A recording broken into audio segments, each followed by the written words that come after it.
بسم الله الرحمن الرحیم. الحمد لله والصلاة والسلام على سیدنا رسول الله وعلى آله واصحابه ومن والاه، اما بعد. السلام علیکم و رحمت الله و برکاته. در برنامه رمضان در کشورها در خدمت شما هستیم. این برنامه در ماه مبارک رمضان از تلویزیون شارجه خدمت شما تقدیم می شود. اون چیزی که لازم بود در فرضیت روزه در جلسه گذشته خدمت شما عرض کردیم و عرض کردیم که رمضان یک عبادتی است، یک رکنی است از ارکان اسلام. ما شنیده ایم که رسول الله صلی الله علیه و سلم می‌فرماید بنی الاسلام علی خمس، اسلام بر 5 ستون پایه‌گذاری شده. 5 ستونه، یعنی آقا مثل یک گنبد، مثل یک سقف که 5 تا ستون داره. اگر یک ستونی اشکال پیدا کنه کل اون 4 ستون باقی در خطر هست. پس بنابراین اسلام در اینجا بر 5 ستون پایه‌گذاری شده. 5 ستون اسلام چیست؟ اولا شهادتینه، 2 نماز هست، 3 روزه. ما ضمن این که توحید الله را قبول داریم به زبان میگوییم لا اله الا الله محمد رسول الله، در دل ما همچنین مصداقیتی هست. یعنی آقا هیچ معبود به حقی در کون، در سراسر طبیعت، در این کهکشان جز الله نیست. تمام شد. تمام معبودات دنیوی باطلند، بر حق نیستند. لذا در مسئله کلمه توحید اولا میفرماید لا اله، هیچ خدایی نیست. یعنی خدایان همه باطلند. 1 2 3 10 خدای تابستان، خدای زمستان، خدای سرما، خدای گرما، خدای باران، خدای روزی، خدای عمر، خدای برکت، خدای، تمام اینها باطلند. پس کی بر حقه؟ الا الله. فقط یک معبودی بر حق است، اون هم الله سبحانه و تعالی. خیلی مهمه ها. یعنی این که من خدایان را اولا کنار بزنم، بعداً ایمان به الله وحده لا شریک له بیاورم. نه این که من خدایان قبل را داشته باشم، میگم خیلی خوب الله را هم میپرستم، ضمناً خدایانی که برای خود درست کردم هم میپرستم. این میشه شرک. شرک به الله یعنی این که قسمتی از عبادت خود را برای غیر الله قرار میدهید. آقا این نذر ما، این نماز ما، این روزه ما، یه قسمتش برای الله، یه قسمتش برای بت‌ها، یه قسمتش برای قبرها، یه قسمتش برای کسانی دیگه. در استعانت و استغاثه خود باید گفت الله. ما بلند میشیم میگیم یا الله، می نشینیم یا الله، می خواهیم یا الله، التماس میکنیم یا الله. لذا در سوره فاتحه که ما اقلاً 17 بار در شبانه روزی آن را تکرار میکنیم، میگوییم ایاک نعبد و ایاک نستعین. فقط تو را میپرستیم و از تو کمک میجوییم، نه غیر تو. تو را میپرستیم، نه غیر تو، و از تو کمک میجوییم، نه غیر تو. این آیه خیلی بلیغتر از اون لفظی است که بگوید نعبدک و نستعینک، میپرستیمت و کمک از تو میخواهیم، ولی فرموده ایاک، یعنی فقط تو، نه غیر تو. این معنی توحیده. حالا جالب اینجاست که ما در نمازهامون روزی اقلاً 17 تا. چرا عرض کردم اقلاً 17 تا؟ برای اینکه تعداد رکعات نماز فرض 24 ساعت یا شبانه روز 17 تاست. شما میخواهید که سنت ها بهش بیافزایید، بیشتر میشه. 12 بار دیگر در 12 رکعت سنن راتبه که قبل از نماز فرض و بعد از نماز فرض هست بهش اضافه میشه. 17 تا به اضافه 12 تا.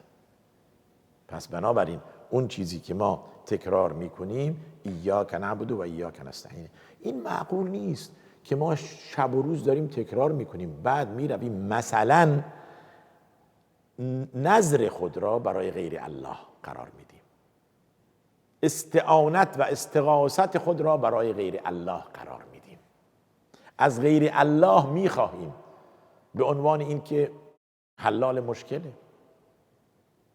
صاحب این قبر نفع میرساند و ضرر میدهد، تمام شد.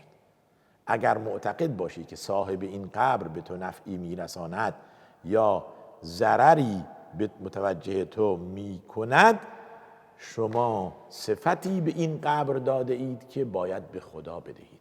خدا نافع و ضار هست، خدا معبود به حق هست، خدا حاجت را برآورده می کند. الله فقط میفرماید الیس الله بکاف عبده و یخوفونک بالذین من دونه. آیا خدا برای عبادت کافی نیست که تو را از غیر خدا میترسانند؟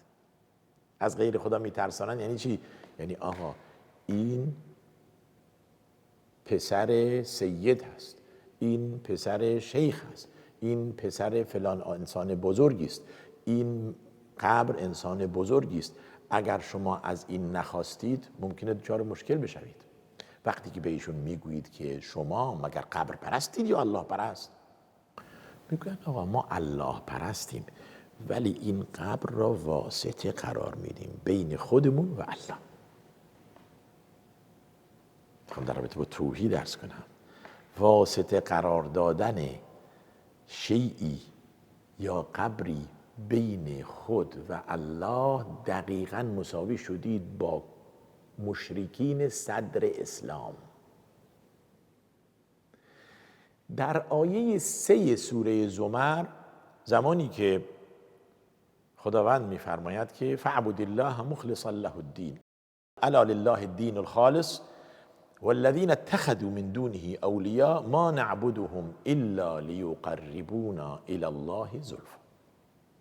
اونهایی که غیر از الله میپرستند لسان حالشون اینه آقا ما خدا را فقط به عنوان روزی دهنده، به عنوان این که طبیعت را کنترل می کند، به عنوان این که تمام کهکشان از آن اوست می پرستیم. اما پرستش ما نسبت به این قبرها و این بتها یک واسطه است. ما اینها را واسطه قرار میدیم بین خود و الله. اینجاست که نامیده شدن مشرک. لذا ما در رمضان هستیم و این ماه ماه تجدید بیعت با الله هست که ای رب العالمین تا به حال اگر من نفهمیدم، مستقیم تو را عبادت نمی کردم، مستقیم از تو نمی خواستم، به واسطه قبرها، به واسطه افراد، به واسطه چیزهای دیگر می اومدم التماس می کردم، الان دیگه با شما تجدید عهد می بندم و یک صفحه جدیدی باز می کنم که خدایا گذشته های مرا ببخش، اون چیزی که انجام می دادم شرک بود و من نمی فهمیدم. لذا یکی از دعای پیامبر اینه که خدایا من پناه میبرم به تو که به تو دانستن شرک بیاورم و از تو طلب مغفرت میخواهم اگر ندانسته به تو شرک آوردم. خیلی مهمه که شما شرک در عبادت داشته باشید. پس اونهایی که مسئله لا اله الا الله میگویند بدون این که محتوایات آن را بفهمند، را رعایت کنند، خواه ناخواه دچار شرک میشن و در شرک میافتند. شرک شاخ و دم نداره. شرک انسانهای عجیب و غریبی هم در بر نمیگیره. اتفاقا اونهایی که مشرکند مثل ماها انسان عادی هن. انسانن، دست دارن، پا دارن، چشم دارن، غذا میخورن، میخوابن، مسافرت میرون، بازار میرن، خرید میکنن. انسانهای عادی هن. اون چیزی که بین ما و اونها فرق میکنه دل ماست و دل اونها. دل ما وابسته است به الله وحده لا شریک له و دل اونها وابسته است به قبر و به بت و به چیزهای دیگه به عنوان واسطه. ما نعبدهم الا لیقربونا الی الله زلفا. اینا ما را به خدا نزدیک میکنن، افراد صالحی بودن، اینا پیامبرزاده هستند، اینها امامزاده هستند، اینها فلان هستند و اینها صفت خیلی خوبی دارن، ما به وسیله اینها خود را به خدا نزدیک میکنیم. خدا فرموده این شرکه. لذا در مسئله توحید و شرک یعنی چنگ زدن به توحید و پرهیز از شرک، تمام انبیا رسالهشون متحد بود و یکی بود. برعکس اعمال و احکام، برعکس احکام دیگر. شما توجه کنید در احکام روزه که الان هستیم، فرضیت روزه، درسته آیه میفرماید کما کتب علی الذین من قبلکم، ولی ما نمیدونیم روزه امتهای پیشین چطور بوده. مثل ما سحری میخوردن و افطار میکردن تا مغرب، یا اینکه نوعی دیگه بوده، از خوردن و آشامیدن پرهیز میکردن، یا اینکه بالاخره نمیدونیم. ولی در مسائل مثلا توحید و یکتاپرستی همه میدونیم. پیامبر نبوده، هیچ امتی نبوده که پیامبرش بگه آقا شما بت میپرستید، قبر میپرستید، اشکالی نداره، شما بت بزرگ را کنار بگذارید، بت‌های کوچیک کوچک بپرستید، کم کم بیایید دیگه خدا بپرستید. یعنی میخوام اینو بگم تو پرانتز، مسئله توحید و عبادت الله دیگه گام به گام نیست، دیگه قدم به قدم نیست. قولوا لا اله الا الله تفلحوا، بگویید لا اله الا الله تا رستگار شوید. معنی لا اله الا الله را عرض کردیم. پس تمام انبیا میفرماند ولقد بعثنا فی کل امه رسولا ان اعبدوا الله واجتنبوا الطاغوت. در تمام ملت ها ما پیامبرانی فرستادیم، حرفشون همه یکی بوده، از آدم تا خاتم، از ابوالبشر آدم تا خاتم محمد صلی الله علیه و سلم. رسالشون، پیامشون یکی بوده، پیام آور الهی بودن در مسئله توحید که آقا فقط الله بپرستید. واجتنبوا الطاغوت، هرچی غیر الله هست میشه طاغوت. حالا غیر الله سنگ باشد، درخت باشد، قبر باشد، مجسمه باشد، هرچی باشد میشود طاغوت. عبادت غیر الله عبادت طاغوت است. خواستن من دون الله شرک به الله است. لا تدعو مع الله احدا، غیر از الله کسی دیگر را نخوان. وقتی میگوییم یا، دنبالش حتما بگوییم الله، نه چیزی دیگر. این توحید کامل هست. این مسئله مربوط هست به قلب انسان، به درک انسان، به باور انسان. پس زمانی که شما باور کردید که نباید از غیر الله، از کسی دیگر بخواهید، اینجا مؤمن هستید، اینجا موحد هستید. و انسانی که با توحید از دنیا رفت و از شرک پرهیز کرد، ولو این که مثلا در روزهش اشکال بوده، در نمازش اشکال بوده، در تقواهای دیگرش اشکال بوده، امیدی برای این آدم که به بهشت برود هست. چرا؟ برای این که با توحید از دنیا رفته و با شرک از دنیا نرفته است، شرک در عبادت نداشته است. و همین است معنی توحید الوهیت. شرک در عبادت، کسی که شرک در عبادت ندارد موحد است. مشکل مشرکین قریش فقط همین بود. آقا مشکلش این بود که شرک به الله می آوردن. در چی؟ در عبادتشون به الله. زمانی که شما به کسی میگی مشرک، فوراً میگی که ما میدونیم خدا زمین آفریده، خدا رزاقه، خدا قادره، خدا فلانه، خدا میمیراند، خدا زنده میکند، الحی القیوم یحیی و یمیت. اشکالی نداره. این که کفار قریش هم میگفتند، این که مشرکین قریش هم میگفتند. خداوند میفرماید ولئن سألتهم من خلق السماوات والارض یقولون الله. اگر از اونها بپرسی زمین و آسمون و طبیعت از کجا آمده، میگه خدا خالقشه، الله خالقشه. خیلی خوب، تو که میدونی الله خالق طبیعت است، چرا برای خواستنت از غیر الله میخواهی؟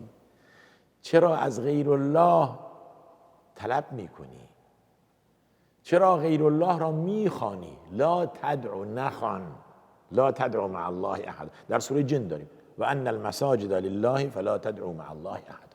تمام مسجدها از آن خداست، غیر از الله، همراه الله چیزی دیگر را نخواه. پیامبران آمدند که خدا را به ما معرفی کنند، نه مخلوق را. آمدند خالق را به ما معرفی کنند، برعکس تلاش مشرکین که دقت میکنن مخلوق را صفتهایی بدهند که ویژه الله هست، وحده لا شریک له. یعنی آقا قادر است، یعنی آقا تواناست، یعنی آقا به شما میده، حاجت شما برآورده میکنه. صفتی که الله دارد به مخلوق میدهند و اینقدر عظمت و ابهت این صاحب قبر، ابهت این امامزاده نزد آنها زیاد هست که در دلشون ابهت و قدر و عظمت الله موجود نیست. و ما قدر الله حق قدره، قدر خدا را نشناختند. و خداوند میفرماید که اونهایی که غیر الله صدا میزنند، ابهت غیر الله در دلشون بیشتر است تا ابهت و عظمت الله سبحانه و تعالی. این در حالی است که ما تأکید خداوند میبینیم که انبیا را مأموریت داده تا این که فقط الله را بپرستند و الله را صدا بزنند. حال این روزه، این نماز، این زکات، این صدقه اگر توأم با شرک در عبادت باشد ارزشی ندارد، هباء منثورا است. آقا تمام عبادت ها زمانی مورد توجه الله است که خالصانه برای او باشد، تا اینکه خداوند از ما بپذیرد. زیرا خداوند از انسان متقی و مؤمن و موحد میپذیرد، نه از انسان مشرک. از اینکه این برنامه را برای دیدن انتخاب کردید کمال تشکر دارم. در برنامه آینده پیرامون مسئله رمضان و اهمیت آنها، به خصوص رمضان در کشورها، در خدمت شما خواهم بود. و آخر دعوانا الحمد لله رب العالمین و صلی الله وسلم و بارک علی نبینا محمد و علی آله و صحبه اجمعین.